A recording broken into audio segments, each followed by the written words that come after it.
bismillahir rahmanir rahim alhamdulillahi rabbil alamin wassalatu wassalamu ala ashrafil mursalin sayyidil awwalin wal akhirin sayyidina wa habibina wa shafi'ina wa nabiyyina wa mawlana muhammadin wa ala alihi wa sahbihi ajma'in wa radiyallahu tabaraka wa ta'ala an qutbil arifin wa imam as-siddiqin mawlana abil abbas ahmad at-tijani wa khulafaa'ihi al-muhtadiina wa ahli tariiqatihi al-faa'iziina ar-raabihiina xaasatan minhum saahibul kitaabi sayyidi wa mawlaanaa Salaahudiin at-Tijaani wa jamii' ahbaabihi wal muntasibiina amiin. kon ñu ngi yemoon ci jotaay bi weesu ci Kunuuz al-Ashara ci 95. page 95 maanaam ci di ba tey ci xayaal gi ci di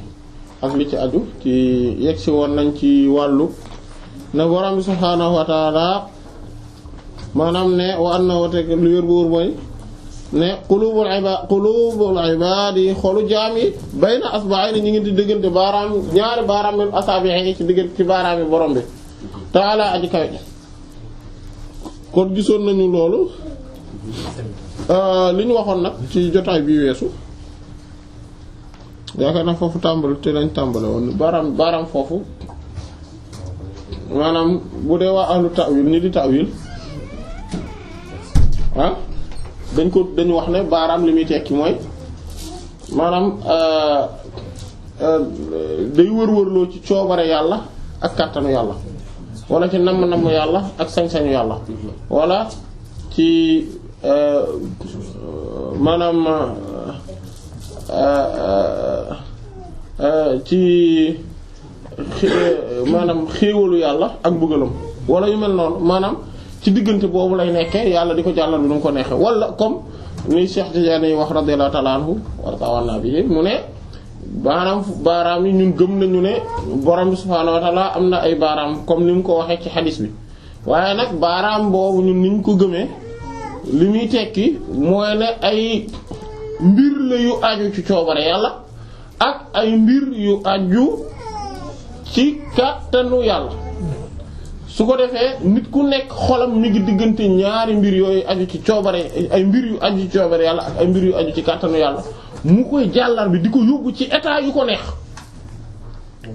voilà parce que xal bu comme niñ ko gisoon nag ko ci biir ci bi ñuy yegsee ci xol lu muy di tekki lan la ëmbëg yooyu nañ gis ne étymologiquement baat bi xal mooy luy di jàllar bi ko dama summeel qalbu illa annahu yataqallabu voilà comme ni waykatu arab boo waxoon xol tuddewuñ ko xol lu dul ne day lan li muy jàll bi qalbu ndax day jàllar bi ko yàlla yataqallabu voilà léeg-léeg ci xam-xamu xadis am na lu ñuy tuddee qalbu am na lu ñuy tuddee qalbu xadis yi dafa am qalbu mooy loo xamante ne mooy jaawatle weccoo loo xamante ne ak njuumte da ca am maanaam comme tey bu ma bëggee wax ne bëggee wax ne Moodu dëkk ci kër gi ma ni kër gee dëkk ci Moodu loolu jàll maanaam xalbu la maanaam ak jaawatle la goo xamante ne teyuma ko léeg-léeg ci xadis nag loolu day am maanaam ne ki di nettali xadis bi juum ci ni mu nettalee xadis bi ngir maanaam mu nekk lapsus loolu dañ naan xadis bi daa am xalbu taqlib na taqlibul isnaad am na mais taqlibul matn am na tamit voilà maanaam mooy di jàllar bi googu moo xam ci càllale gi la wala ci yàqu xadis bi léeg-léeg mu am ci nit ñi voilà léeg-léeg mu am ci nit ñi ci jëmmi boppam voilà ci nit ñi nettale mais nga xam ne lii jàllar bi daa am comme kay ku wax ne maanaam koo xamante ne bokkuñu wala génération bi dafa weccoo maanaam nga koy nettali jaawalee ku njëkk ki ku mujj ki loolu xal bu da ci am et cetera léeg-léeg maanaam yooyu yëpp kon day am ci càll gi day am ci yaxu xadis bi ci boppam voilà d'ailleurs exemple bi ñuy faral di joxe ci yaxu xadis bi mooy xadisu sujjóot maanaam di rodd sujjóot xadis yu wax ci looloo tax boroom xam-xam yi rahmatullah alayhi mu wuti ci mooy hadith ibnu Umar bi radiyallahu anhu ne Yonent bi sallallahu alayhi wasallam ne boo leen dee sujjóot bu leen njëkk a teg bu leen def comme ni gëléem di def da ngeen di teg seen mu ne day teg tànkam yi ba fa doog a teg loxo yi voilà mu ne bu leen def noonu. léegi xadis bi xal bu da ci am ndax ibnu Umar ci bopp moo tax imaam al-Bukhari rahimahullah bu mu waxee indi xadis ba fa daan ne waaye nag ibnu Umar de radiyallahu da daan teg loxoom yi ba fa doog a teg umu bi maanaam nga gis ne maanaam loolu tax boroom xam-xam yi rahmatullahi alayhi wuute ci masala boobu ne lan la maanaam est-ce que du càllale gi dañoo maanaam ñu gis ne maanaam bu ñu jox ak xalbu comme Maliki rahmatullahi ñoom dañ jàpp ne foofu xalbu da ci am maanaam dañoo jàpp ne boo gisee ibnu Umar radiyallahu anhu lu tax mu nettali di maanaam xadis bii di wax ni maanaam ñu gis ne kon moom maanaam ki nettali xadis bi maanaam ku nekk ci càllale gi moo juum bëggoon a wax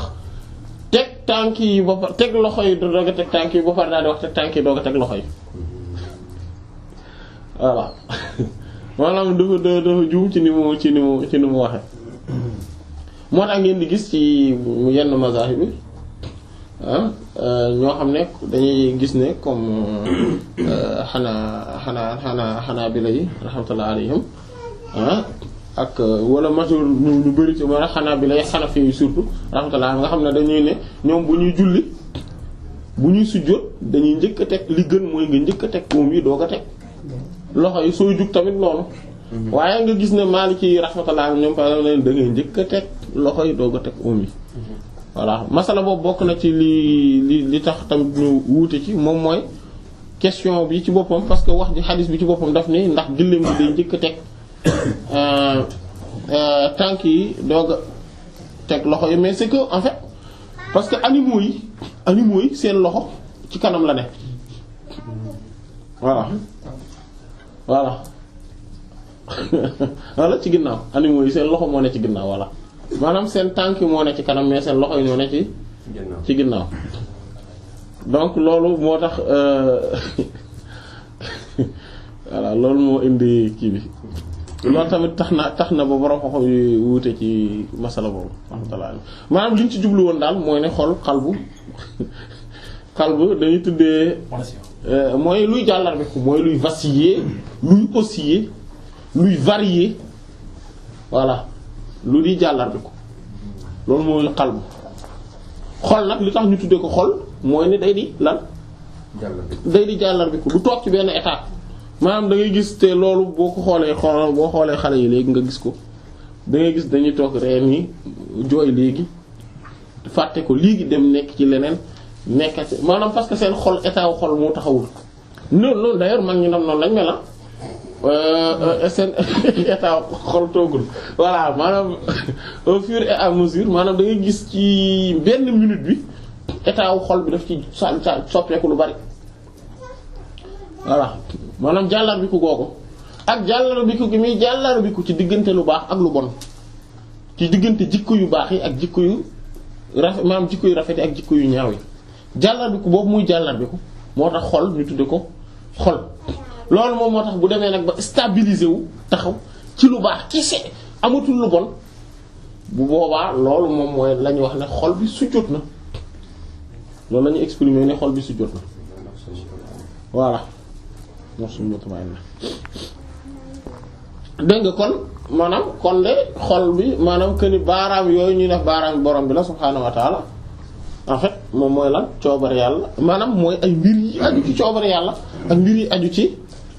kàttanu yàlla ñoom ñoo régir xolu nit di ko soppi di ko dugal ci état génn ko ci benn état yóbbu ko ci benn état comme ni mu neexee ki nga xamante ne moo leen di jàllar bi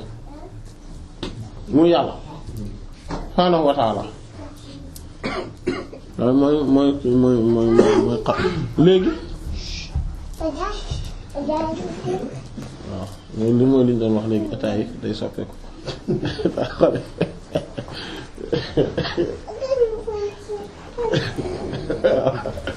voilà léegi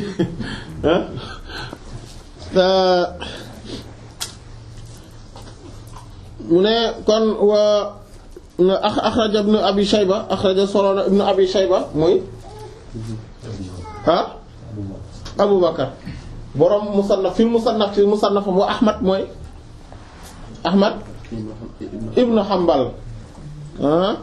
wal buxaari mooy muhammad ibnu ismail al buxaari rahma fil adab al mufrad ci al mufrad wa tirmizi mooy al imam abu isa muhammad ibn sawra ibn isa at-tirmidhi wa hasanahu te nee na xadis bi xadis bu rafet la rafetal maanaam xadis bu wér la wa ibn jarir te moom mooy at-tabari al imam abu ja'far muhammad ibn jarir at-tabari rahimahullah an anas jël nañ ci anas radiyallahu ta'ala mooy ibn malik radiyallahu ta'ala anhu annahu qaala ne nee na kaana rasulullah ndawal yàlla li sallallahu alayhi wasallam nekkoon na koo xam ne yuksiru daan na bari lool an yaqula yu mu daan wax naan yaa muqallibal qulubi yow yàlla mi nga xam ne yaay jàllar bi aji jàllar bi xol yi sabbit yàlla nga saxalal qalbi sama xol ala diine ko ci sa kaw diine ñaan yii yent bi sallallahu bii la gën a bari lu mu daan ñaan amma bi nga xam te ne moom la sayyidat ummu salama radiyallahu ta'ala anha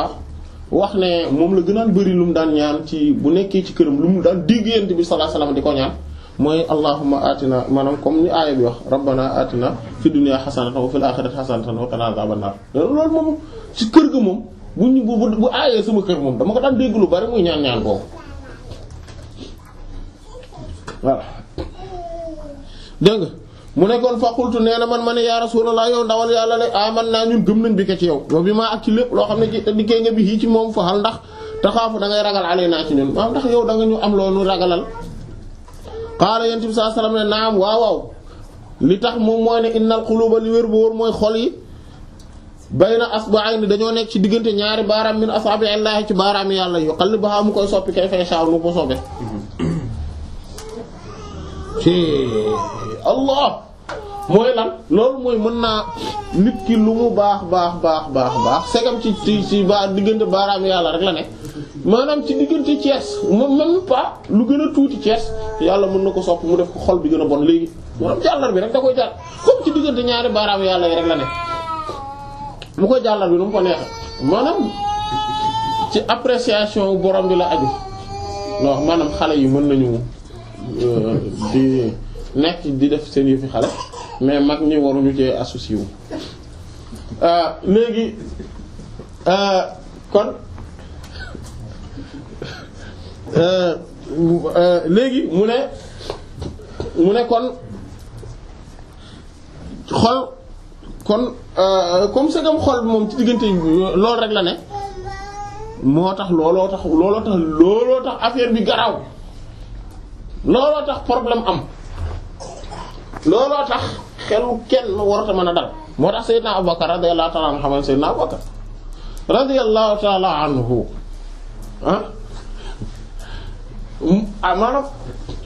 maanaam dafay doon wax ne bu ma sama benn tànk nekkoon biir àjjana ak garantie yi mu am yëpp Yonent bi sallallahu alayhi wasallam moom la njëkk tudd ne kii di dem àjjana borom bi subhaanahu wa ta'ala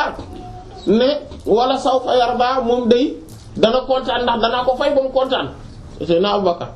radiyallahu anhu wa maa yughni anhu maaluhu naka iza taradda déedéet du foofu wa sayujannabuhu al-atqa alladhi yu'ti maalahu yatazakka wa maa li ahadin 'indahu min ni'matin tujzaa illa ibtigha'a wajhi rabbihil a'laa wala sawfa yarda moom la borom bi subhaanahu wa ta'ala doon tagg ci naan saanies nay ni izhuma fil ghaar mooy ñaareelu ñaar bi ginnaaw yent bi sa sof Seydina Abubakar mooy le deuxième moom Seydina Abubakar radiyallahu anhu moom la borom bi doon tagg bi naan wa saalihul mu'miniina fa in tazahara alayhi fa inna allaha huwa mawlaahu wa jibrilu wa saalihul mu'miniina wal malaa'ikatu ba'da zaalika zahiir maanaam yéen boo leen dee fekk booba ñaari ci soxna yent bi sallallahu alayhi wasallam ñoo amoon benn xeetu xam nga rek comme ni jigéen ñi def xeetu maanaam nag mu nekk na ko tuddee xeetu complot gu ndaw maanaam rek ngir daal am seen affaire baax quoi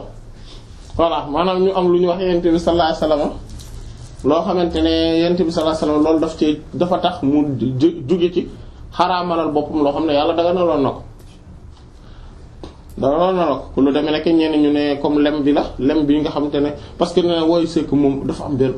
bu ñëwee rek dañ ne c'est que affaire boobu muy c'est que affaire boobu xet ju neexul dara fekk kër Zeynab bint Jahsh maanaam seen wujju la radiyallahu anha fa lañ ko daan fa la ko daan jële comme yent bi da ko bëggoon nag lem bi léegi ne ñaari ci soxnaam yi ñëw daan ne léegi xam nga loolu bu ñëwee tee rek dañ ne maanaam ku mu ñëw si kër ne c'est que affaire am na benn affaire boo xam ne moom da nga koy jëfandikoo temps yi loolu moom xet bi neexul dara maanaam genre yooyu quoi bu ko defee bu bàyyi ko maanaam mooy les affaires wujj yi quoi voilà bon deneen ñi sa beneen version bi mooy ne Sayyidat Mariyat al-Qibtiyya la voilà radiyallahu anha moom lañu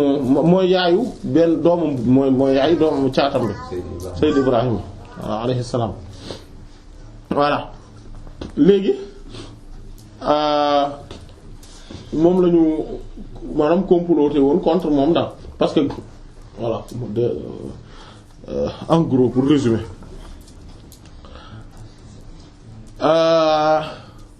Yonent bi sallallahu alayhi wasallam ne dootuma ko jegeti maanaam dootuma ko laalati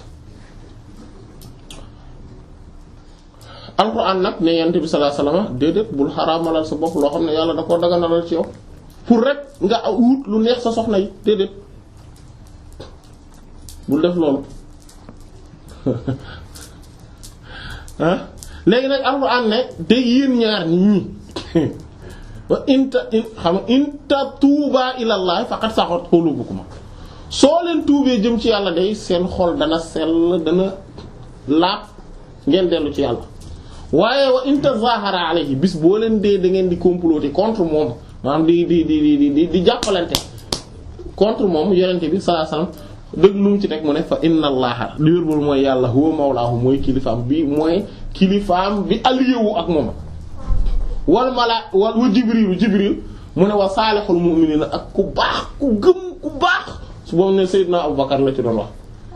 la deelaan wal malaa'ikatu ak malaaka yëpp ba'da zaalika zahir ginnaaw ñoom ñëpp daañu jàppale yonent bi sallallahu alayhi wasallam ñoom ñëpp yonent bi lañu àndal maanaam ci biir jullit ñëpp mu tànn yonent bi mu tànn ko comme ni nga xam te ne tamit noonu la amee am na benn waay bu ñëw ne Seyd kii yonent bi sallallahu alayhi wasallam da doon nettali benn nag bu doon wax benn nag buy wax mais am na benn nag boo xam te ne bi nangam xew nag bi dafa ne daal di wax rek benn waay daal ne nag buy wax yonent bi sallallahu alayhi wasallam ne man gëm naa ko Abubakar gëm na ko Omar gëm na ko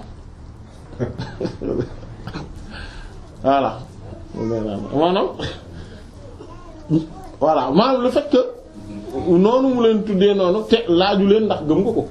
laaju ndax gëm nga ko déedéet mais moom xam na ne ak lu mën a xew ñoom ñett ñoom gëm nañ ko gëm nañu ne nag boobu wax na waaw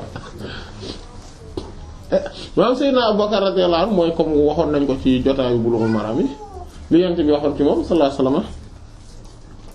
ne bu ñu jëloon ngëm yàlla yi nit ñëpp teg ci ak ñëpp nag ku dul yeneen yi rek malaaka yeeg ñan ñëpp rek daal ñëpp wàllu yu yeeg xutbu zaman yeeg ñëpp rek ñu jël ngëm yàlla yooyu yëpp teg ko ci benn plateau balance bu ñu jëlee bu Seydina Abubakar radiyallahu anhu teg ko ci beneen plateau balance bu Seydina Abubakar mooy gën a diis voilà mooy gën a diis déggoo lu mu wax ne Yonent bi sallallahu alayhi wasallam ne Seydina Abubakar radiyallahu anhu jiitoowu leen julli gu bari wala ay woor yu bari maa sabaqakum Abubakar kasratu salaat wala siyaam innama sabaqakum bi shay'in wala ci beneen riwaaya bi sirrin awqa'ahu Allahu fi qalbihi Seydina Abubakar radiyallahu anhu jiitoowu leen julli gu bari wala woor yu bari déedéet li mu leen jiitoo benn secret la boo xamante ne yàlla da ko wàcc ci xolam mais pourtant ànd ak te Yonent bi sallallahu alayhi wasallam wax na ko da ngay dem àjjana borom bi subhaanahu wa ta'ala di wàcc ay aaya alxuraan yu bari tagg koo wax di wax ci ay mbiram ne dana da ko yóbbu àjjana dana ko may na ko ngërëmam yeneen yëpp borom subhaanahu wa ta'ala yittewoo ay mbiram ba sax wallaahi xoola subhaanallah ba nga xamante ne lu xew këram sax saxaaba yi radiyallahu anhum maanaam même sayyidat Aisha radiyallahu anha yi muy am sax da ngay gis ne saxaaba yi ñoom nuñ koy interpréter mooy ne parce que doomu sayyidna Abu Bakar la radiyallahu anhu loolu lañ koy interpréter mooy comme bi aaya tiim yi wàccee ba sayyidna Usayd ibn Hudayr radiyallahu anhu ne wallahi ma hadha bi awwali barakatikum ya ala Abu Bakar waat naa ci yàlla ni lii du seen barke bu njëkk yéen waa kër Abu Bakar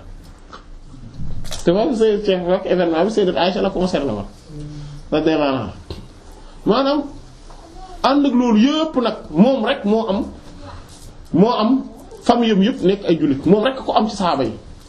benn saxaaba moo am loolu muy Sayyidna Abu Bakar papa yaayam doomam yëpp soxnaam yi yëpp et cetera maanaam ñëpp ñi ko wër ñu nekk autour famille yam maanaam famille yam ñoom ñëpp nekk jullit moom rek ko am.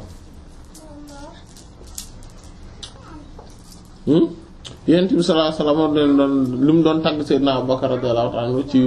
jiitu gi mu jiitu ñëpp tout le temps ba pare tout le temps moo tax bu dara daan xew sax comme bi mu ne nañ tëj buntu yëpp ba mu des buntu bi di jaar kër seen bi mooy buntu jaar jumaa jàkke ji yëpp nañ leen tëj léegi bu kenn jaar ba mu des bii di jaar buntu Sayyidna Abu Bakar radiyallahu anhu ñu naan waaw moom da tëj na buntu ba mu des buntu kër bii jaar kër xaritam mu ne waaw parce que moom rek laa def xarit defuma keneen xarit waaw maanaam ànd ak loolu yëpp subhaanallah déglu leen lu mu wax sama benn tànk bu tegu woon biir àjjana beneen tànk bi des ba tey wóoroogu du mu assuré gumu sama xel doo daal ak gum ndax yàlla sañ gi mu sañ lu ne ndax yàlla sañ gi mu sañ lu ne maanaam renversement de situation maanaam ni ko borom bi mane mais dafa impressionnant moo tax tout le temps l'espoir est permis mais tout le temps aussi il faut mettre là il faut nga ne dara fii wóor yàlla lu ne la man xol yi noonu la koy jàllarbe ci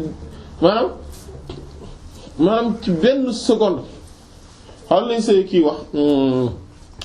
Cheikh Ahmad ibn Mubarak al-Lamti rahmatullah alayhi radiyallahu anhu mu ne d'ailleurs bi mu tasee ak benn kenn ci sëriñam yi maanaam ñu ko jàngaloon di ko jéem a dingat ci affaire wàllu yu quoi di voilà pour wax ko ne ko sëriñam bi mënta nekk wàllu maanaam sëriñam Cheikh Abdou Aziz Dabakh radiyallahu non war tama ne wàllu yu quoi di et que am na ay critères nangam mu ne ko nag critères wàllu yooyu nga ma bëgg a tegal boo ma tontulee question yi ma man koo nangu bokk na ci nag ci yi mu ko wax mooy dane ko su fekkente ne yàlla mën na jël léegi benn yéefir boo xam ne bii vraiment yéefir bu ñuul kukk la yéefir complètement léegi nii ci saasi mu soppi xolam ci saasi ba def ko muy xol bi gën a baax mu nekk waliyu bi gën a mag ci xolam maanaam mu soppi ko léegi nii ci même moment bi su fekkente ne yàlla moom day def loolu te mën na ko ban critère nga ma mën a tegalaat pour ne ma waliyu nii la war a mel ban critère léegi amatul critère bu objectif amatul ci au moment où yàlla man na léegi jël yéefir bi gën a bon léegi mu soppi xolam léegi mu nekk ki gën a baax léegi ñaata yoon lañu gis ay nit ñoo xamante ne ci li ñu nekkul mi ndëngte gu doy waat xoolal boo xoolee waat tasawuf ñu bari ñii di tagg di wax seen màggaay seen boo leen xoolee ñenn ñi ci ñoom am na ci ñoo xamante ne naka jekk dañoo juddu rek nekk ay ñu màgg si ñu màggaay feeñ ci ñoom mais am na ci ñu bari itam ñoo xamante ne dañoo judd rek dañoo nekkoon ci yoon wu doy waar mais dañ jekki-jekki yàlla may leen ñu tuub xoola ku mel ne Fudayl ibn Iyad radiyallahu ta'ala anhu moom mag la ci salaf yi 3 premières générations mais ku mag la ku ñuy référence la même ci hadith yi ak ci surtout nag ci waa tasawuf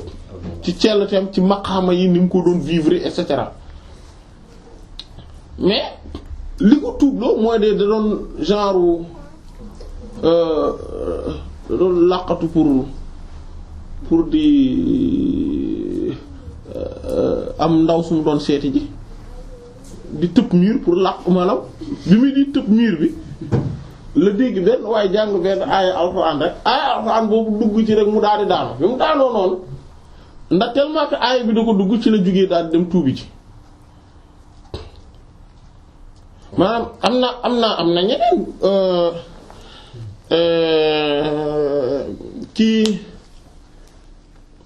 kii voilà kii la taalibe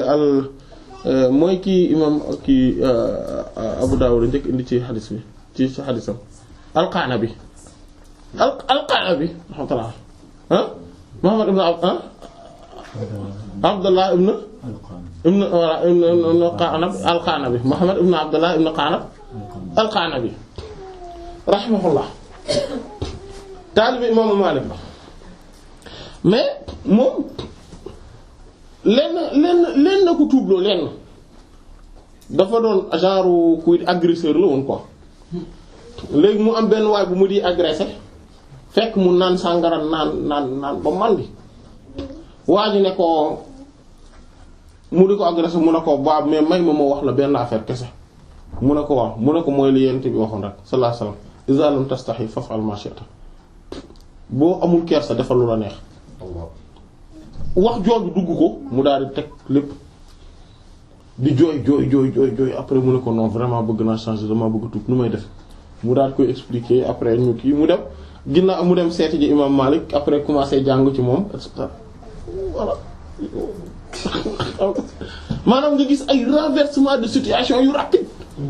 yu gaaw Bishr al-Hafi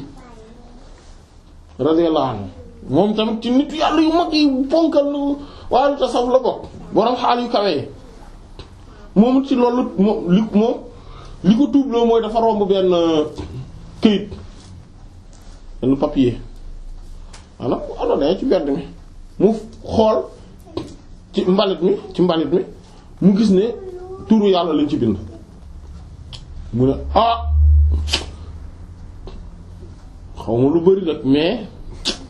xam naa ni tur yàlla daal warta nekk ci place yu mel nii quoi xaaral daal di jël faxas ko kii ko daal di koy teg fu kawe daal di dem tëdd nelaw bi mu tëddee nelaw mu daal di gént benn ku koy wax ne ko maanaam ñu ne ko yow Bishr de ni nga xamante ne noonu nga laabale suñu tur moo tax noonu lañu laabale sa xol bi mu yeewoo rek xaalam soppeeku complètement xol bi jëmatul ci dara lu dul ci lu baax maanaam ay renversement de situation yu gaaw la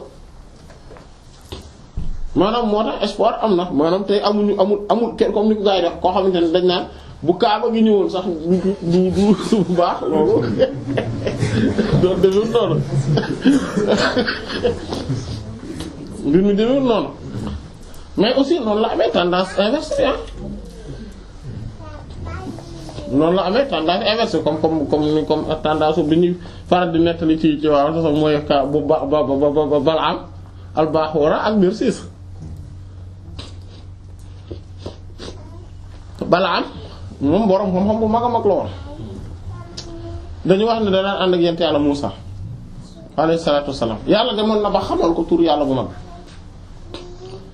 dem na ba nga xamante ne bu toogee day di gis àjjana ci ndeyjooram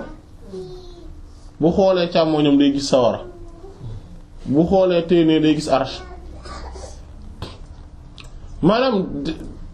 ay musaahada yu doy waar la ko yàlla may ak mukaashafa mais renversement de situation bi yàlla di def saa yu ko neexee ci ku ko neex tax na ba nga xamante ne dem na ba benn concours bu ñu présenté woon pour weddi ne yàlla am na maanaam pour démontrer ne yàlla amul moom moo jëloon raw gàddu gi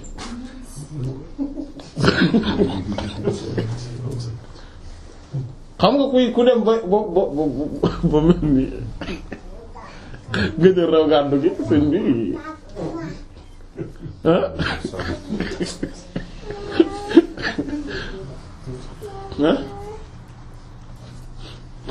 moom la alxam naan mooy bi nekk suratul A'raf moom la melalee nam naan alladhi ataynahu ayatina wa fansalaxa minha mu ne kamathalil kalbi in tahmil alayhi yalhas aw tatrukuhu yalhas sa'a masalu qawmil ladhina kafaru bi ayatina maanaam aaye bii di wax loolu ci moom la doon wax maanaam muy wax naan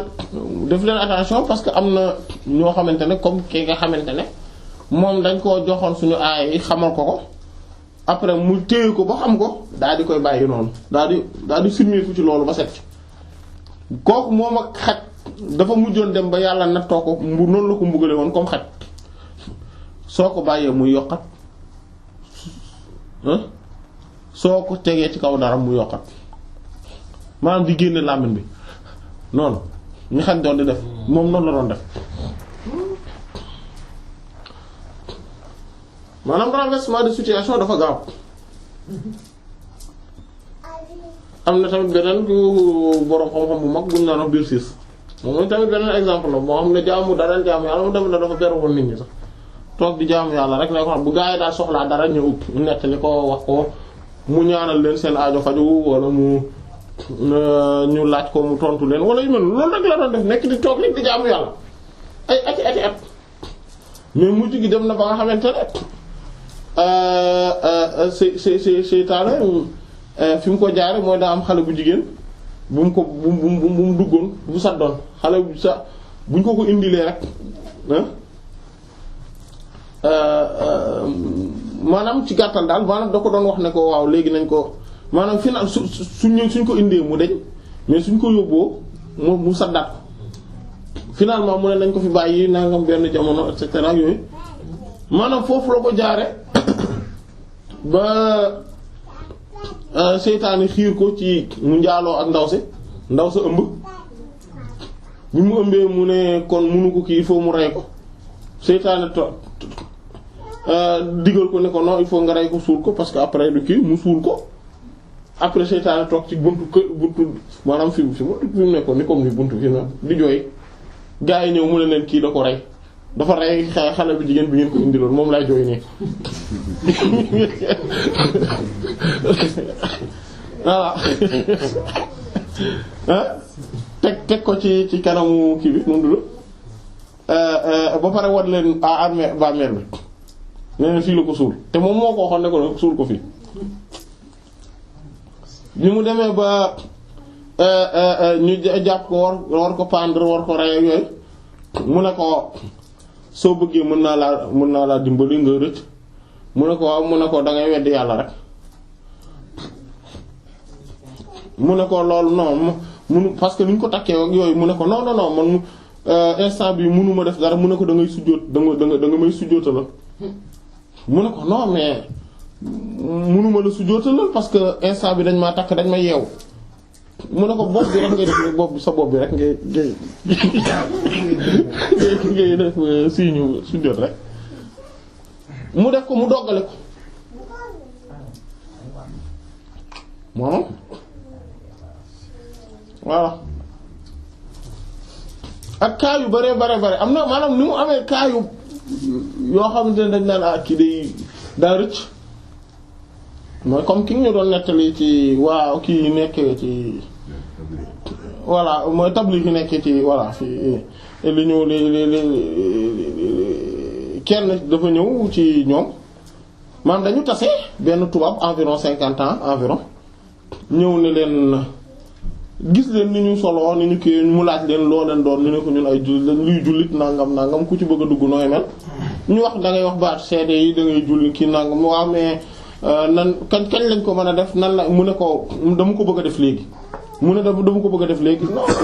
xaaral après on va dinañ ci waxtaan mu ne ko non nañ dem léegi ñu ne waaw kon il faut nga sangu nangam mu ne ko waaw nañ dem ci seen jàkk ji ma sanguwaale foofu parce que comme fa lañ jëmoon ndax dañ doon julli ji ñu dem mu sangu ba pare ñu di julli dañu commencé kàbbar julli rek ndekete bi ñu sujjóotee noonu rek waa ji ci la génnee àdduna maanaam te imaginer tey ñu bàyyi woon ko nan noo xaaral ba ci kanam waaw bu dul waaw non garaaw bàyyi bu suba rek wala bàyyi vendredi nga ñëw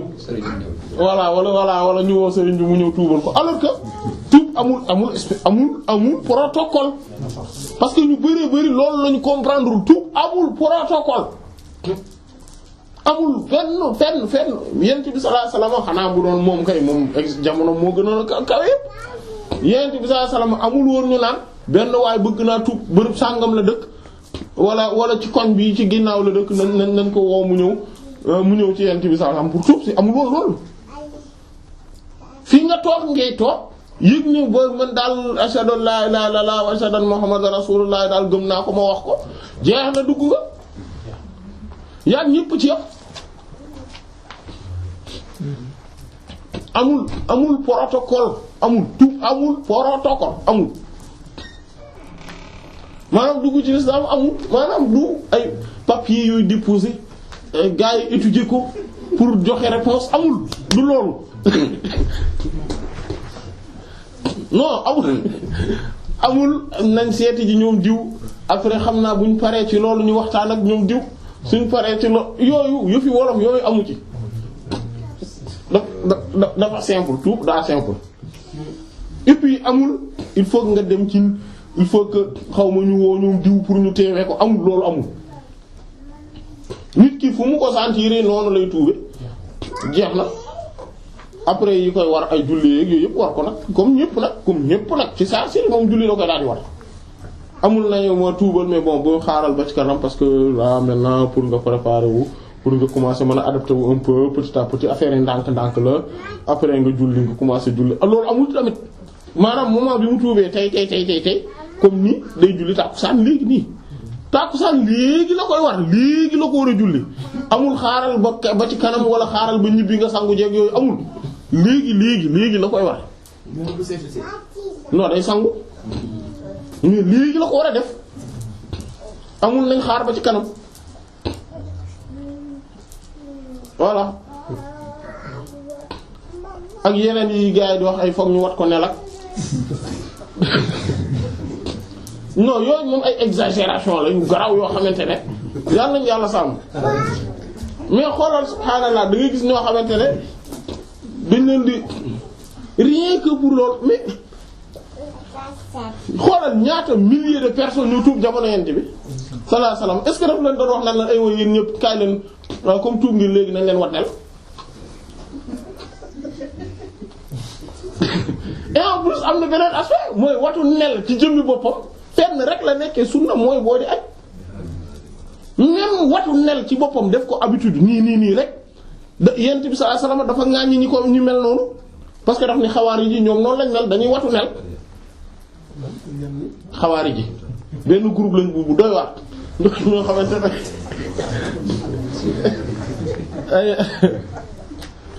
voilà ñu xawaa ñu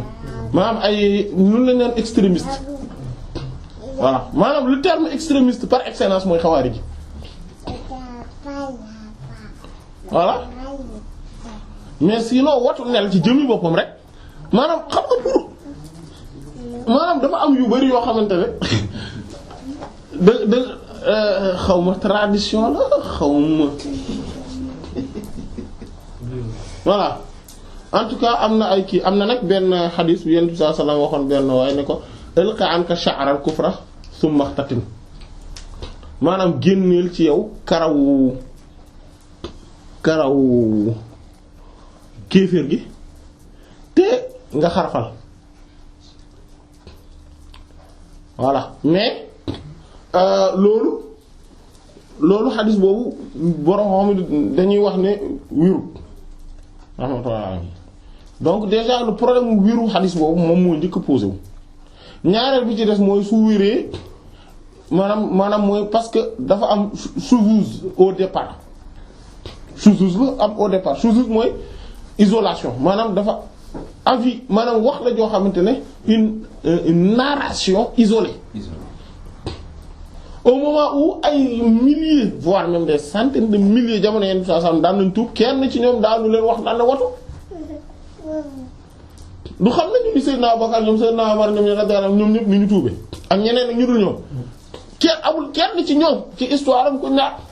waaye ba mu paree daa dem ko de wat ji wala kii moo ko wat wala yooyu amul.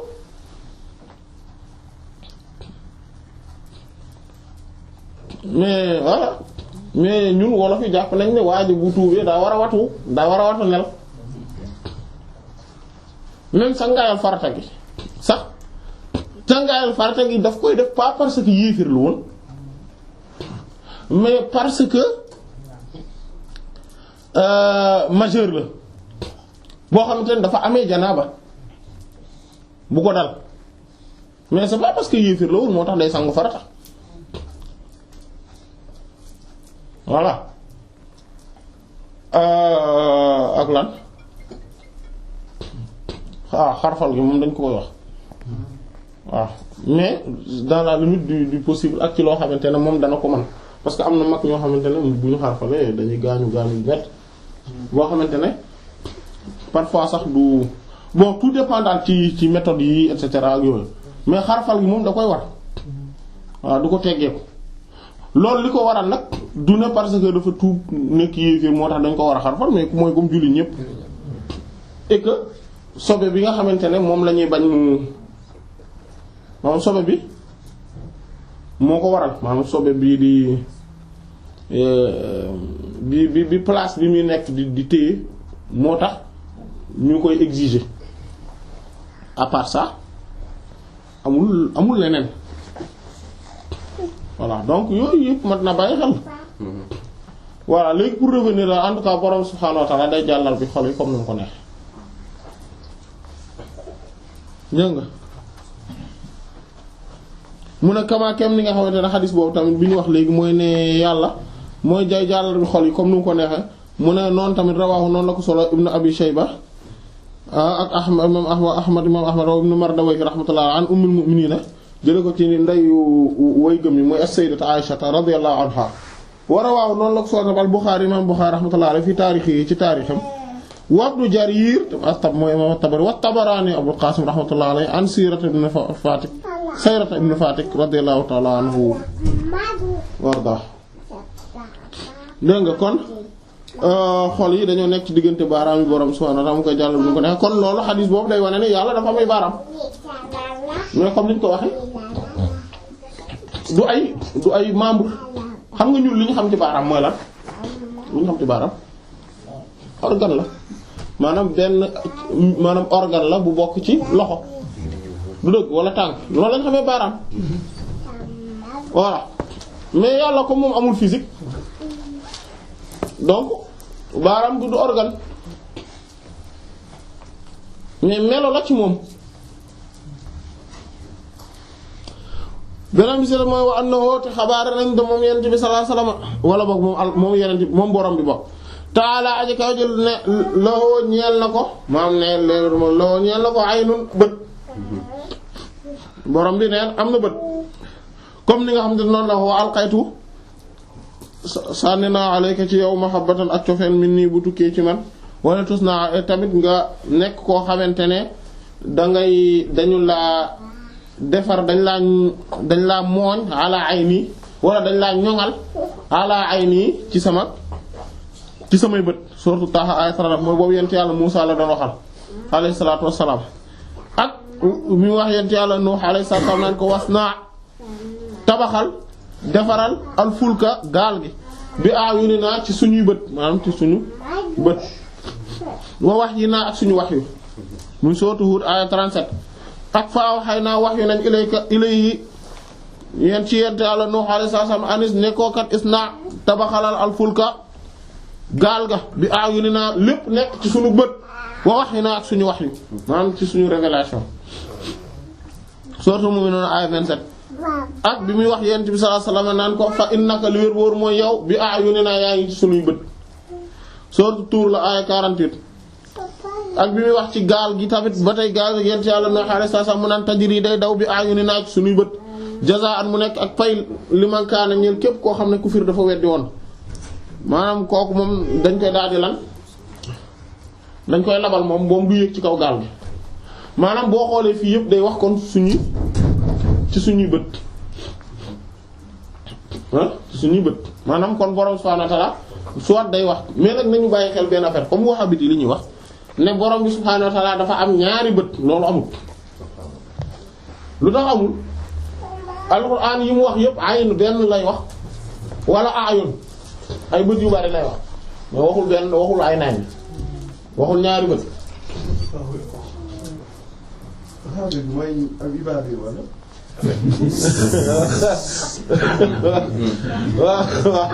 waaw mënut na ko waxee noonu mais dans un sens voilà maanaam non en fait waaw non c'est que dafa am kii voilà c'est-à-dire que xam nga ñun sénégalais ñun baatu wahhabite souvent xamuñu ko wala boog xamuñu ko woon parce que léegi ñu ngi koy commencer wax mais xamuñu ko woon ñun li ñu xamoon mooy ibaadu mais sauf que ibaadu tegtalewul wahhabite ibaadu tegtalewul wahhabite loolu tamit foo ñu def ci attention parce que ñun ki ñuy wax ibaadu de manière générale mooy par exemple jigéen bi di muuru góor bi dul jox loxo jigéen yi ak jigéen bi dul meesu ak góor bu am sikkim ak ki nga xamante ne walla day sol loo xamante ne du wàcc ba ci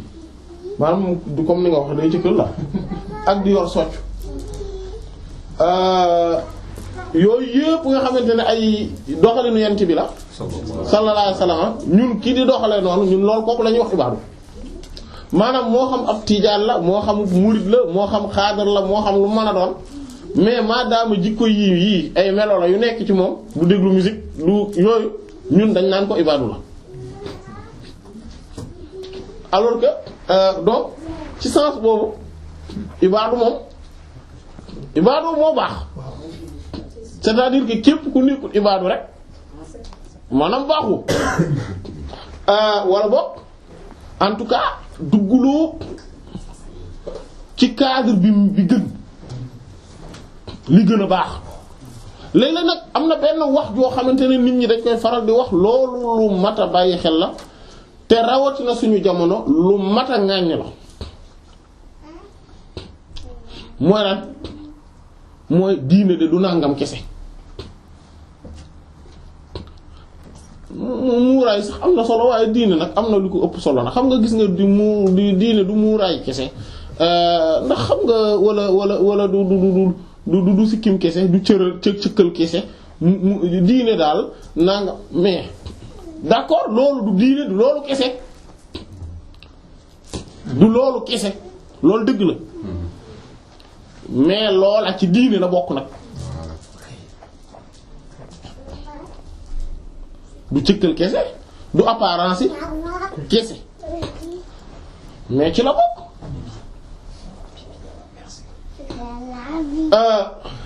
yow tey boo gisee ab puusi noo koy xàmmee rappeur mooy voilà waaw puusi waaw rappeur waaw nan nga koy xàmmee voilà déguisement nga koy xàmmee voilà façon tubéy bi muy sol chaîne yi muy takk ak dàll yi muy di sol casquette bi ak jëngal gi ak ni muy di doxe ak buy wax ni muy cexe loxo bi voilà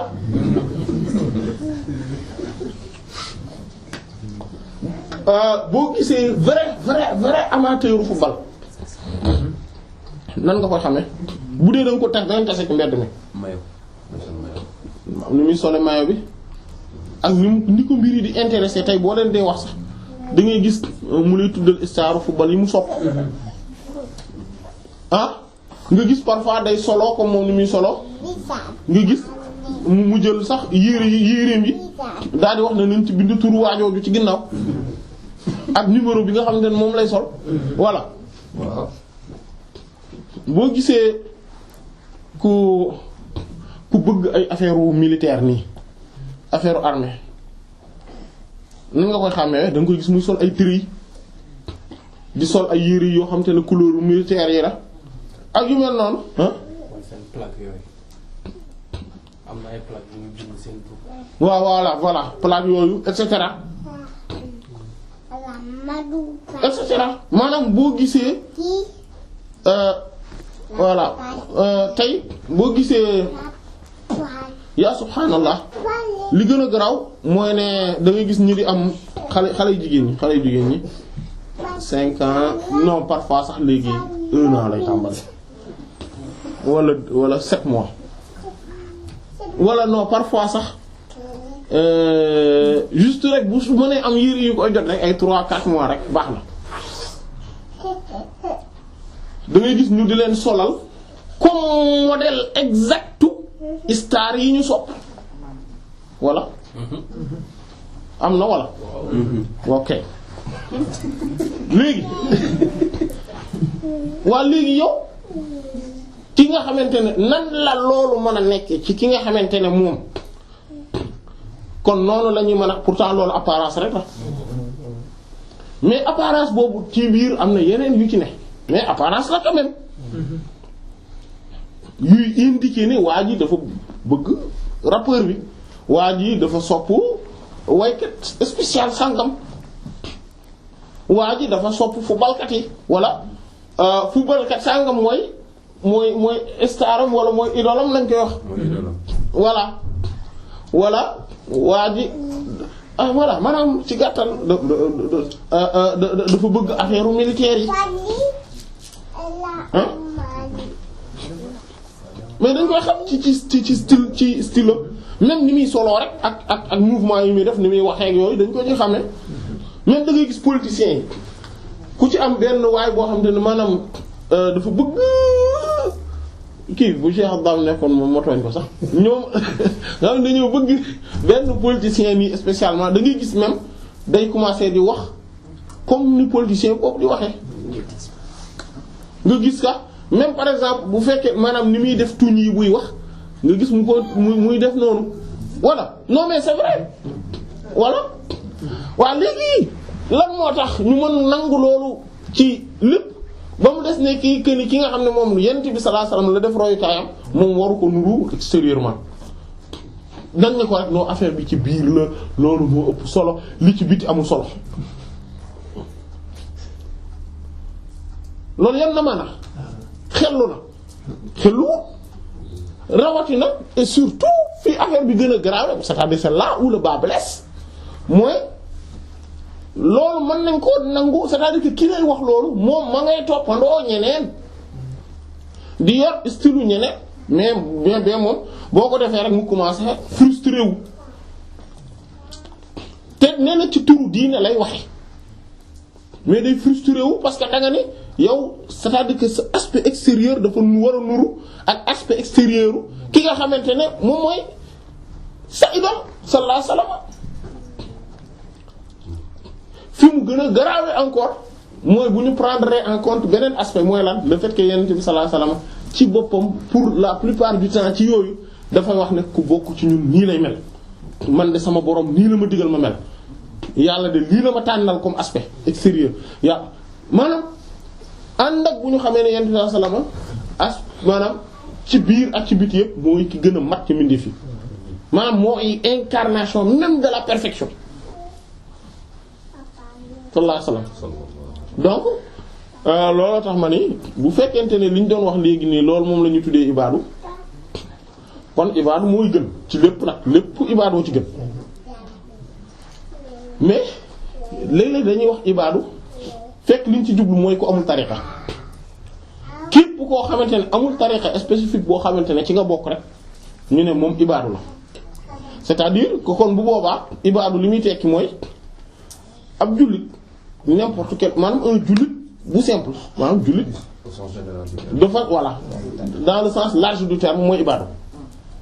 et que boo commencé am tariqa yaa ngi commencé spécifié wu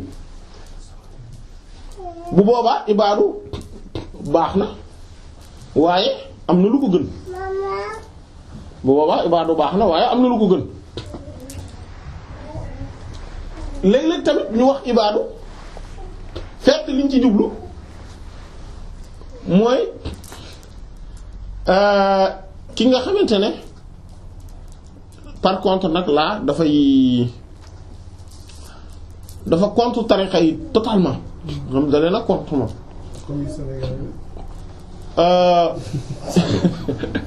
loolu moo kiiwul parce que en fait il y a c'est que Ibaadu Rahman baat Ibaadu Rahman le mouvement Ibaadu Rahman dafa général c'est-à-dire que benn mouvement kii la association la maanaam du ay nit ñu nekk ci mbedd mi ñu naan ibaadu ab association la boo xamante ne ñoom ci seen bopp ñoom la ñu tuddee mouvement Ibaadu Rahman dañuy tabax ay école ay kii dañuy dem ci kër diine yi dañuy def leneen ak yeneen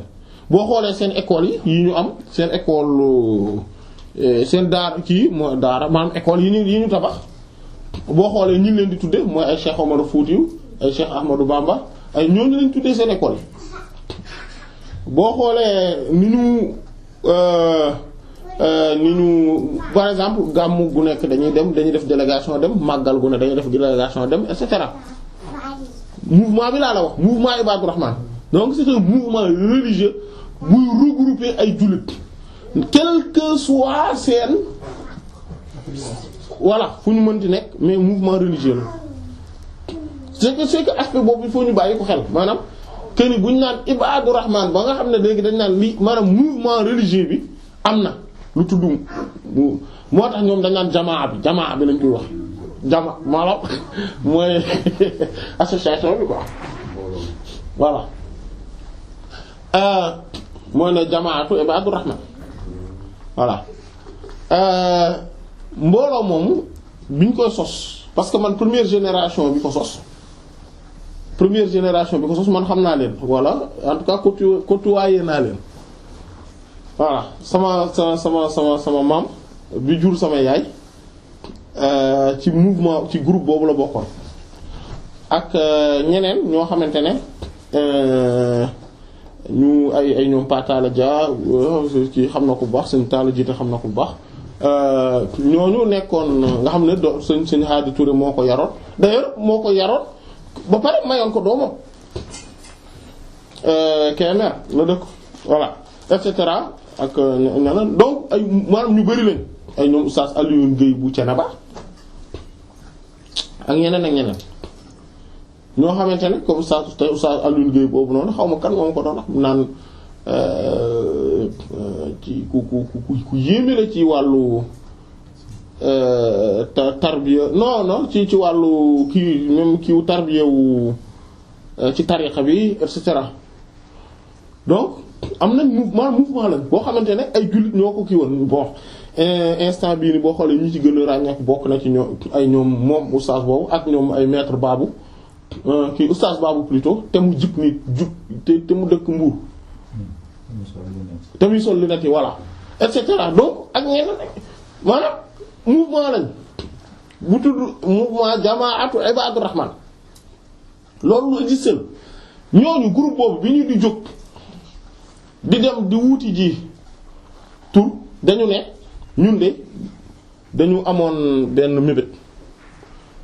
mooy dañu bëggoon xam nga fii dañu bëggoon dajale daal benn mbooloo moo xam te ne jullit ñëpp dañ ci reconnaître et que bu ñu kii dañ ci gën di mettre en relief njàngaleem maanaam l'islam de manière générale alxuraan ak sunna yent bi sallallahu alayhi wasallam képp ku jullit rek war nga ci mën a dugg bokk ci war nga mën a ànd ci mbooloo moom bi ñuy wut tur bi dem nañ ñoom waxtaan ci ak El Hadj Abdou Aziz dem sëñ Xaadi Touré ak sëñ Abdou Lahad Mbacké ñoom ñëpp dem nañ waxtaan ak ñoom radiyallahu anhum ajma'in ñoom ñëpp ñu def benn ñoom ñëpp ñu waxtaan ak ñoom maanaam daal di leen di encourager ci créer mouvement boobu daal di ni commencer daal di leen di defal listixaar maanaam pour xool ban tour lañ leen di jox bi ñu leen defalee listixaar ñoom ñu bokk gis ne ba en tout cas wala bokk plutôt sëñ Hadi Touré voilà parce que man ni ma comprendre ñoom sama ñoom maam bi ñu may nettali mbir bi dañ ne ñoom loolu lañ gis mais dafa mel ni dafa am feneen fu ma dégg ku doon wax ne sëñ Hadi Touré ci boppam moo leen joxoon tur boobu donc en tout cas wala boog ñoom ñëpp gis nañu maanaam def nañ listixaar beeg yooyu waaye waxu sëñ Hadi lañ nootal wala boog ñoom ñëpp ñu bokk ndoo gisandoo ne ñii lii lañ leen war a tudde mooy ne Ibadur Rahman lañ leen war a tudde ñu daal di tudde mouvement Ibadur Rahman foofu la juddoo léegi nag mouvement bi dafay avancer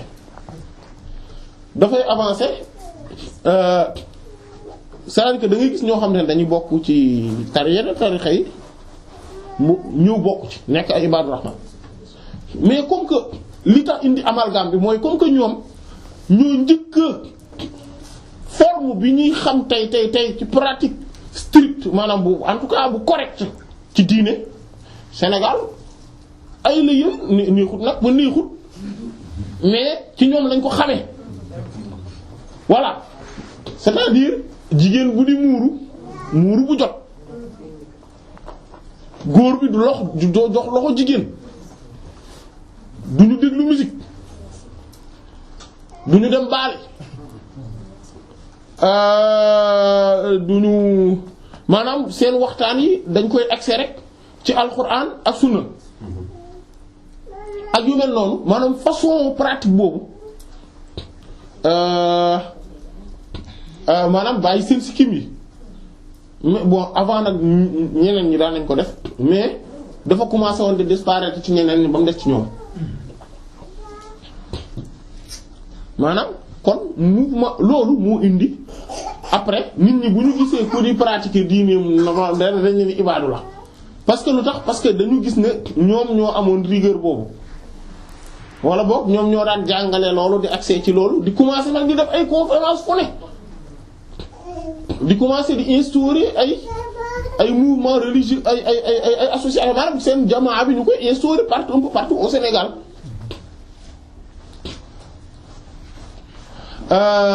di def ay xeetu tour ba pare di def ay conférence un peu partout parce que avant da nga daan gis ni sëriñ si ñoo fi nekkoon mais daanuñu def faral di def ay conférence ñi di daan def ay conférence ñu néew lañ te seen wax yi li yàlla xam doy na mais ñoo commencé nag léegi di def ay conférence te fu ñu def conférence ba pare nga gis ne gars yi kat seen xel gën naa dellu ci dellu ci yàlla nag vraiment parce que ñoom ñoo indiwaat thème central l'islam bi parce que l'islam bi tam dafa am ay thème central dafa am ay thème yoo xamante ne nit ñi loolu mooy base bi nga xamante ne ñëpp dañ ko war a xam ay yàlla kenn la kenn bokkaale baaxul ak ay allaaxira am naag bu yawmal xiyaam nii la mel àjjana nii la mel ak sawara te yooyu ay mbir yu existé la du ay caaxaan du ay léeboon lippoon maanaam ak comprendre que ni sunna kat dañ ko war a topp nangam loolu noonu voilà dugg ci école waaw mais loolu après beneen étape bi la beneen étape bi moom mooy étape bu les années 90 jëm kaw loolu mooy étape boobu noonu man li may wax nii mooy étape bu les années 70 80 mais les années 90 ci lañ dugg ci beneen étape bi mooy ne dugg ci école yi nga gis école mais quand même les années 80 da nga gis ne amoon nañu université implanté woon nañ ko université Dakar mais bi ñu demee ñoom seen génération boobu bon après donc amalgame boobu noonu loolu bokk na ci li ko am na leneen nag boo xam ne tam beneen réalité la boo xam ne du woon cosaanu mouvement bi mais après daf cee juux mooy nag da nga ciy commencer nag gis nag ay gars yu dem jàngi ji ay Arabie saoudite wala yooyu bu ñu ñëwee intégrer mouvement bi parce que ñi ñuy wax ibaadu en tant que tel du benn mouvement kese am na lu ñu tuddee mouvement ibaadu rahman mais am na ñeneen comme al falah par exemple yooyu ay mouvement lañ yoo xamante ne ñoom ñëpp boo leen gisee c'est comme ay ibaadu lañ ñoom ñoo bokk ni ñuy solo ñoo bokk presque même discours mais association bu wuute lañ. am na beneen mouvement bi kii maanaam beneen vague boo xamante ne mooy gars yi nag léegi bi ñu demee jàngi ji Arabie saoudite les années 80 fin années 80 wala années 90 yi commencé ñëw ñenn ñi am na ñenn ñoo xamante ne jàngiwuñu côté yooyu mais dañoo kii maanaam comme ñoom ay Ibrahima Khalil Lo gars yooyu nga xamante ne dañoo c'est-à-dire que dañoo hostile ci yenn pratiques yi nga xamante ne waa ahlu tasawuf dañ koy def malgré que contre ñu yenn kilifa yi yii di yëngatu ci tasawuf comme ñoom bu dee comme Sénégal par exemple contre ñu ku mel ni Sëriñ Tuubaa ku mel ni Seydi Hadji Malick wala ñu mel noonu contre ñu leen mais li ñu contre mooy pratique maanaam idéologie tasawuf ci boppam maanaam du nit ki parce que sinon bu dee nit ki da ngay gis ci seen discours da ngay gis léeg-léeg ñuy saluer waxu bu wala boog ay yenn recommandations yu Sëriñ Tuubaa doon def ci yenn mbir yi wala yu mel noonu parce que moom ci boppam par exemple pour exemple moom Tuubaa la dëkk waaw ak magam bi moom moo gënoon a siiw wala boog rakkam moom moo ko gënoon a siiw Ibrahima Khalil Lo parce que moom bon les années 80 il moo daan def buzz quoi comme ni ñu ko mën a waxee ci ni ibaadu yi ak am na ñeneen am na ku tudd Souleymane Gueye ku nekkoon Rufisque am na tamit Alioune Gueye ku nekkoon Rufisque tamit mais kooku noonu après la ñëw les années 90 jàpp 2000 la ñëw kooku ak ñeneen maanaam ñu mouvement lañ maanaam ñu bari lañ ñoo xamante ne dañu juux si am na kii ku tudd kii Abdallah Gaye bu dëkk Louga am na maanaam ñu bari lañ daal ci gàttal voilà mu ngoog ay gàllaajo kaa ay ñooñu noonu nga xamante ne ay icône lañ ci ñoom voilà ay am na tam par exemple koo xoolee Saybatul Hamdi pa boobu tam daan def émission jinne yi nga xam di wala moo ko Saybatul Hamdi Diouf ak ñooñu mais Saybatul Hamdi moom par exemple bokkul ci mouvement bu bees bi nga xam ne dañ contre sëriñ si voilà mais ibaadu la maanaam amul tarixa amul kii et que mu ci kii boobu la bokk donc mouvement boobu ñooñu noonu ay après c'est que dafa am génération bi may wax nga xamante ne am na tamit tafsir Moussa Gassama tam ko tudd noonu ñooñu nga xamante ne ñoom ñoo nekkoon icônes yi voilà ñoo nekkoon icônes yi d'ailleurs bu ñu daan conférence loo ñii ma leen wax ñoom lañ daan conférence loo ak tamit Moustapha Gueye benn bu nekk fële mooy tontu bataaxal voilà ak Sankhé Ahmed Sankhé ñooñu noonu lañ daan conférence loo maanaam boo xoolee ba ci génération boobu noonu bon avant bien sûr boolewuma ci ñoom Alioune Gueye ak ñooñu boolewuma leen ci mais génération beneen bi laay wax bi jiitu bi ma doon wax sànq ba boobu noonu da ngay gis ne ibaadu yi bu ñuy conférence loo ñooñu la ñuy conférence loo ñoom Tafsir Moussa Gassama ñoom Ibrahima Khalil Lo ñoom Moustapha Gueye ñoom Ahmed Sankhé ñoom waaw maanaam voilà par exemple Oustaz Babou par exemple moom tamit dañ koy conférence lu bari ay Saybatul Hamdi voilà groupe boobu ñoom dañ leen a dañ leen a kii woon dañ leen a respecté woon mais aussi nekkuñu woon ñu contre gars yi tarixa yi mais après nag la am ñeneen ñu ñëw après génération boobu la am ñeneen ñu ñëw ñoo xamante ne bon après nag au fur et à mesure dañuy commencer segg dañ naan ndekete diw amul xam-xam ndekete dañ ko fonkoon rek waaye da ngay waaru ndekete nangam am na ñoo xamante ne par exemple ay discours kat lañ gën a nekk ay tàngalkat maanaam mën nañoo def discours waar gaa yi léegi parce que aussi dafa am une différence entre kii di waaraate ak borom xam-xam bi duñ benn am na koo xamante ne mën naa waare nit ñi waaru nit ñi tiit delluwaat ci yàlla alors que du borom xam-xam parce que dafa am ay différence même loolu ñu bari dañ xàmmewuñu différence boobu diggante gàmmkat bi waaraatekat bi borom xam-xam bi conférencier bi ñii ñëpp kenn du ci kenn nag bokkut ak sa morom ay groupe la voilà kii di gàmm moom xam ngeen ko mooy bu mënee xumbal mën a wax luy attirer nit ñi gars yi di fett si di joxe xaalis kontaan bëgg loolu mooy gàmm mën na gàmm su mënee lii rek mën na su ki nga xamante ne moom mooy bu ñu tudd tur jàmbur ki nga xamante ne moom mooy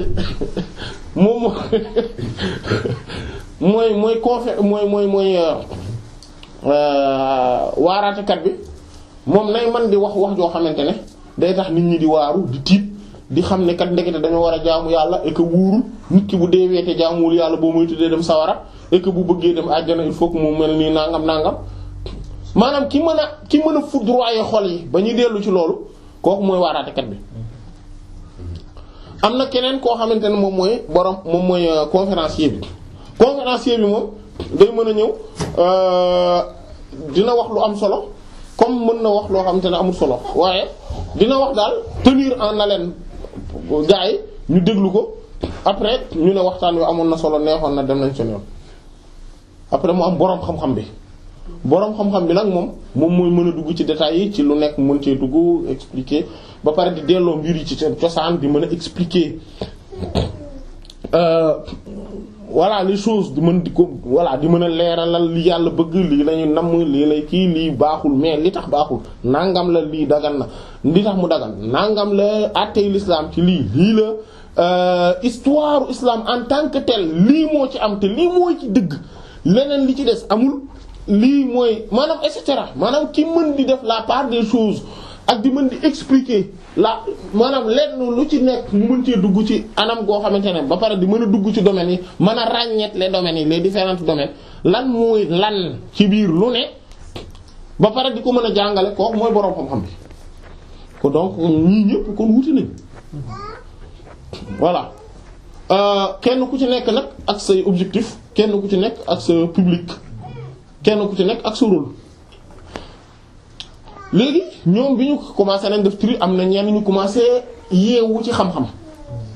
ci seen biir parce que dañ dem jàng ne nañ dellu si ni commencé nañ ràññee commencé nañ xam ne lii ni mooy xam-xam lii du xam-xam et cetera ñu commencé am éveil boobu mais groupe boobu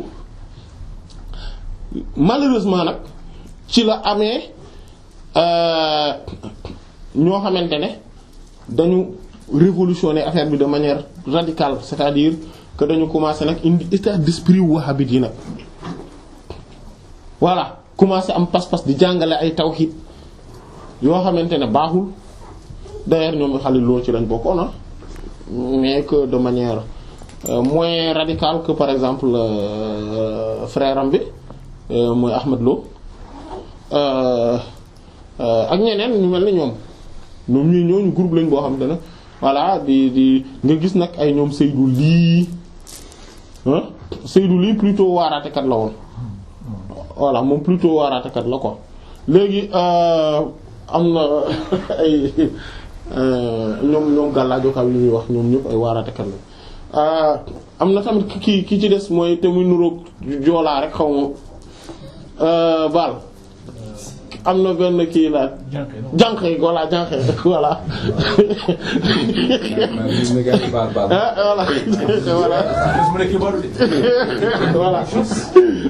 voilà jànqe voilà ñooñu ay waaraatekat lañu voilà donc groupe boobu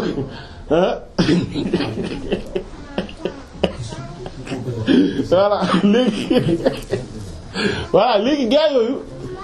daf ci am donc mais génération bu bees bi ñoo par contre ñoo ëpp xam-xam génération bu bees bi ñoo ëpp xam-xam moom ngay gis ñoom Oustaz Mor Kébé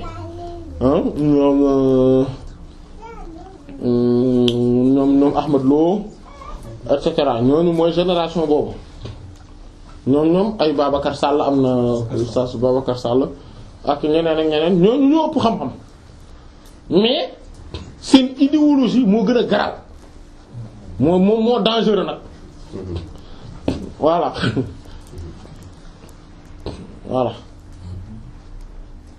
ñoom seen idéologie dafa dangereux même déjà parce que affaire bi ndànk-ndànk la am na ci ñoo xamante ne déjà dès le début mooy am na sa gaay yi am na sa gaay yi ñoom ñu nekkoon fii de seen jóge sax xam na leen gaay yi waaw sa gaay voilà ñoo ñooñu par exemple da ngay gis ne pourtant amul dara lu leen war a féewale ak gaay yi tarixa yeeg yooyu parce que bon de manière générale kii wuñu mais léeg-léeg dans leur discours nga dégg ci loo xamante ne da ngay gis ne ñii am na luñ dugal ci seen bopp loo xamante ne moo tax ñu contre kii tarixa yi comme am na ci sa ki waa ji dëkk ki nekk Paris léegi waa Dieng waa par exemple genre yooyu ñooñu nga xam ne am na benn jour maa ngi fàttaliku ma dégg mu daal mu daal ni laa ilaha illa allah laa ilaha illa allah daan gars yi maa ngi tuub de ci eeru Tijaan bi maanaam nga gis ne pourtant moom gisul ne laa ilaha illa allah rek la wax maanaam ak moom ko mën a waxee maanaam te imaginer bu doon da ko waxee comme ni ko par exemple air bu gën a arabe comme naari nu ñu koy waxee noonu da nga gis ne du jàpp ne problème la mais le fait que mu waxee ko nii moom la jàppee ne problème la alors que gisul ne loolu forme kese la alors que fond bi mu am solo et que forme bi lenn rek ko indi mooy ce n'est que culturel parce que ñun façon mélodie bi nga xam ne mooy yëngal wolof yi bokkul ak mélodie bi di yëngal naar yi loolu rek la ce n'est qu'un aspect culturel façon mélodie bi nga xam ne mooy tax tubaab bi jàpp ne lii neex na bokkul ak mélodie bi nga xam ne tubaab bi ñu jàpp ne neex na bokkut ak naar yi bi ñu jàpp ne neex na bokkut ak wolof bi ñu jàpp ne neex na maanaam que ce n'est strictement rien d'autre qu'un aspect culturel mais par exemple le fait que état d'esprit boobu am ci ñoom parce que man daan naa waxtaan ak ñoom ci ñu bari ci ñoom ñu waa kuréel gi ñoo mooy ñu ma dëkkee nga wax ko waa kuréel gi ay gars yi lañ ñu doy waar ñoom par contre par exemple ñoom ñooy groupe ibaadu type mooy ñoom parce que am na ci ñoom ñoo xamante ne bon du waa kuréel gi yëpp parce que en fait ci seen biir dafa amoon groupe bu ñu tuddee waa kuréel gi parce que ñoom nee na ñun ñooy waa ahlul baatil maanaam ñoom ko affaire baatil ci la ñuy nekk. non dama leen xam rek dama leen xam mais mu am ñeneen beneen groupe boo xam ne mais vraiment groupe bu baax la parce que groupe boobu mu en tout cas bu yàquwul groupe boobu ki nga xam ne par exemple moom c'était l'icône ab cadre la woon mais ci seen biir tijaan yi ci gënoon a bari amoon na ay murid maanaam am na il y avait un peu de tout am na ñoo xam ne amuñu benn tariqa mais en tout cas ce qui était lépp li nga xamante ne moom la ñëpp dajaloo bokk ko mooy ne alxuraan sunna non ñoom non vraiment man groupe boobu daf vraiment groupe bu baax la woon voilà vraiment groupe bu baax la woon et que voilà mais da ngay gis ci seen biir daf ci am ñoo xamante ne dañu radical ci côté boobu noonu d'ailleurs ñoom laa daan débattre loolu foofu sax laa jàngee débat maanaam nga xamante ne gars yi tout ça dañ doon jéem a contre gars yi tarixa yi tout ça man j'étais obligé di jéem a wut ay argument pour dajji leen ñoom tamit wala contre carré parce que gars yi voilà hein et cetera mais c'était obligé parce que mënu woon bañ a am moment boobu mais groupe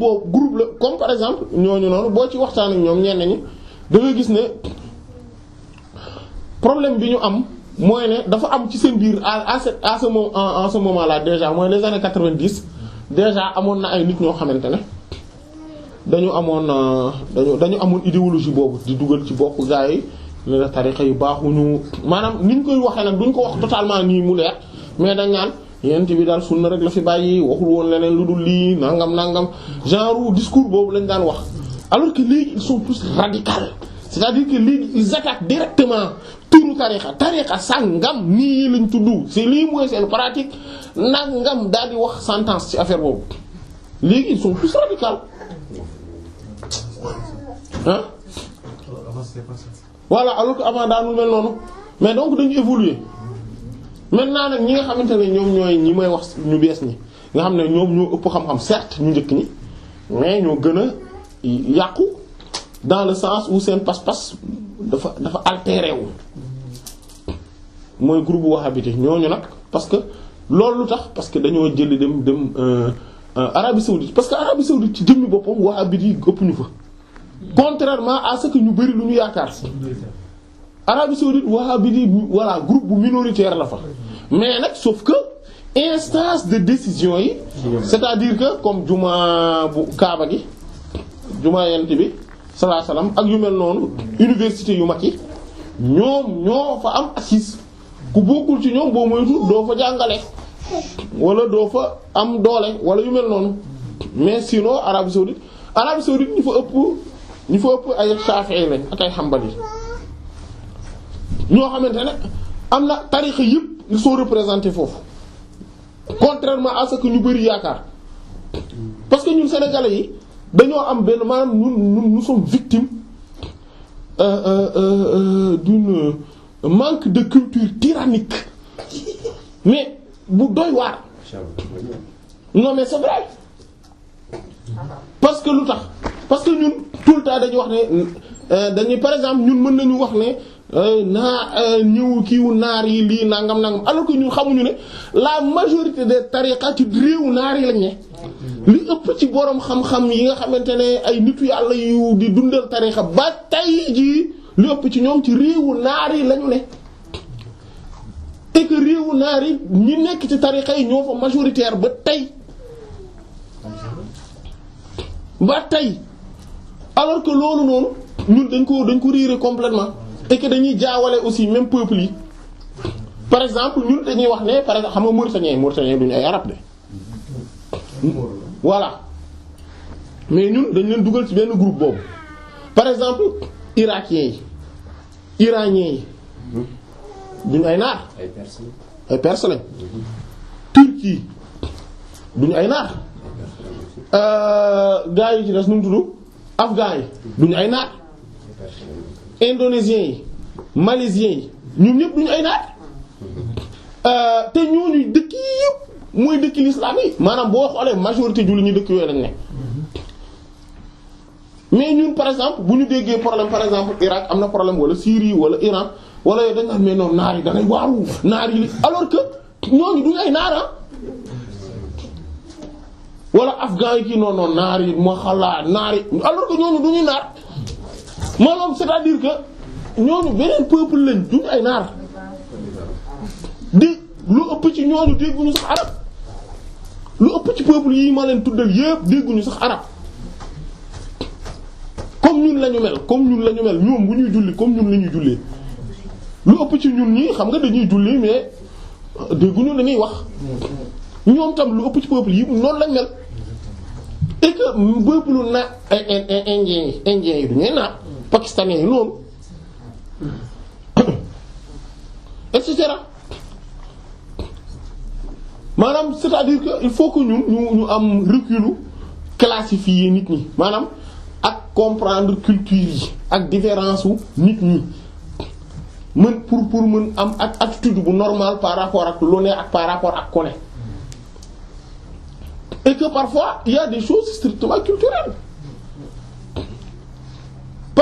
il y a des choses yoo xam ne par exemple doo ko gis ci yenn réew mais doo ko gis ci ñeneen ñi par exemple boo xoolee iraniens yi ni ñu muuroo par exemple nga comparer ko ak par exemple afghans yi ni ñuy muuroo ak Turquie mais duñ benn loolu maanaam rien que ci habillement bi ñoo xool wolof yi ni ñuy muuroo wolof yi du benn ak ñeneen ñi donc maanaam mbir la moo xam ne c'est culturel mais l'essentiel mooy l'islam na nangu lépp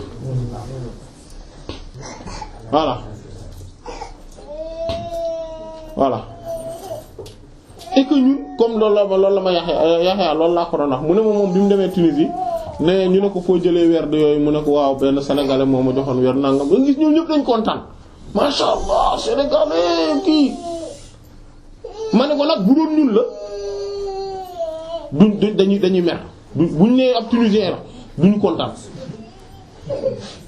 te pourtant ñoom defuñu ñu dara ñun tubaab yi ñoo ñu def dara mais non mais c'est vrai ñoom defuñu ñu dara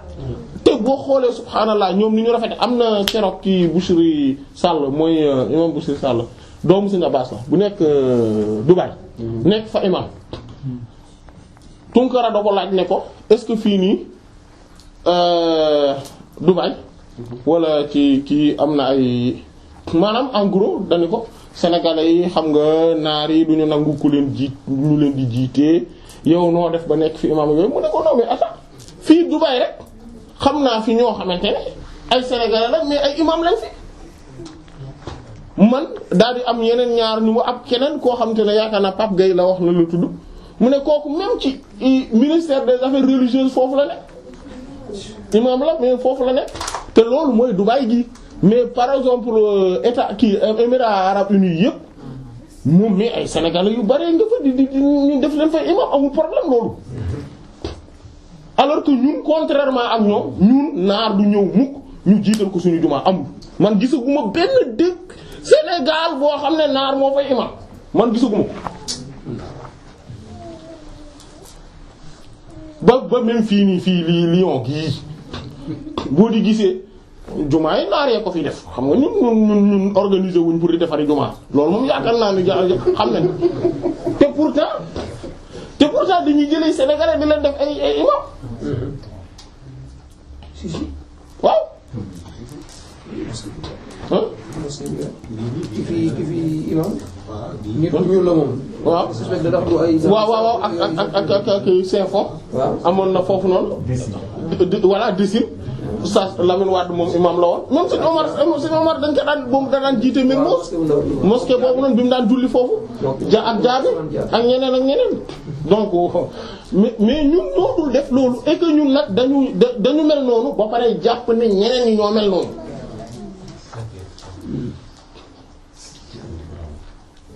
jàpp ne ñeneen ñi ñoo mel noonu. d'ailleurs Sérif Mouhamadul Habib Tidjani radiyallahu ta'ala anhu mooy sëtu Cheikh Ahmed Tidjani radiyallahu anhu lenn moo taxoon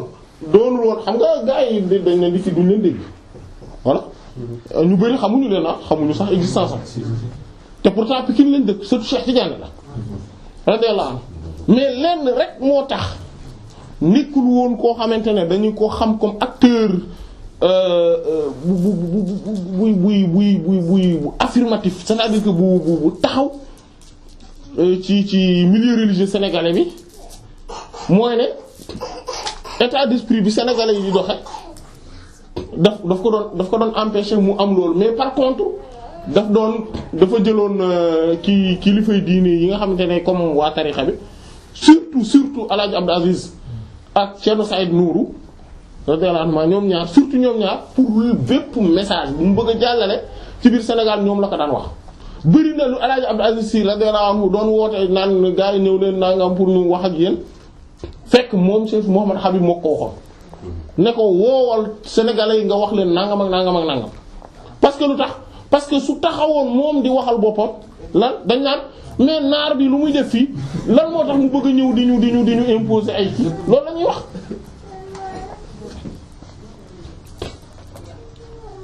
maanaam ñun il faut ñu jéem a dindi ci suñu bopp état d'esprit boobu. te ñoom ils sont arrivés Pikine en 1956 la ñëw. en 1956 la ñëw boobu Gueule Tapée la dëkkoon ci kër El Hadj Mansour bi nekkoon foofu mooy état bi noonu moom foofu la dëkkoon ci kaw la dëkkoon ak waa këram.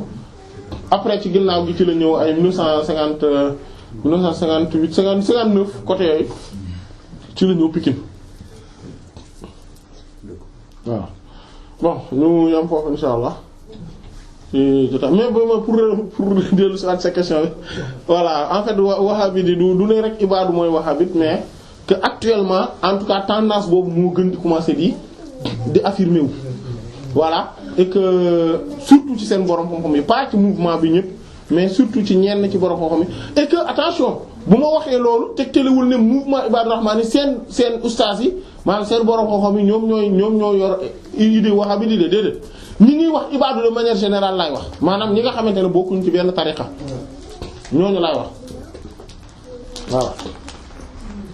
voilà wallahu ta'ala a'lam wa sallallahu ala sayyidina Muhammad wa ala alihi wa sahbihi ajma'in subhana rabbika rabbil izzati amma yasifun wa salamun ala al mursalin walhamdulillahi rabbil alamin